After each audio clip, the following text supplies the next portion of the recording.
ու լուժ մտածում եք, որ տղայիս ու հորս կալանավորելու արդյունքում, ձերբակալելու արդյունքում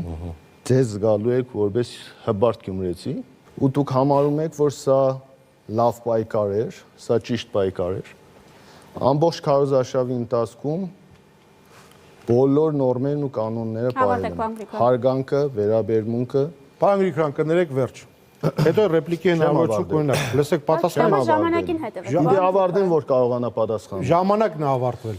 Խնդրեմ, պարոն Մինասյան։ Պարոն Գրիգորյան, ամենայն հարգանքով ձեր եւ ձեր ընտանիքի հանդեպ ես որևէ առնչություն չունեմ։ Ես հստակ ձեր աչքերի մեջ նայելով ասում եմ, նաեւ մենք ունենք ընդանուր ընկերներ,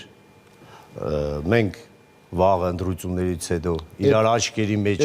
նայելու ենք, վստահ ասում եմ, որ ես որևիցե առնչություն չունեմ տվյալ դեպքի հետ եւ պակաս անհանգստացած չեմ, եթե իրավապահ մարմինների կողմից իրականացվել է որևէ խտրական վերաբերմունք ընդդիմության կամ իշխանության թևի ներկայացուցիչների հանդեպ, եթե լինին նման ապացույցներ, ես ձեր հետ համատեղ կպայքարեմ նման երևույթների դեմ։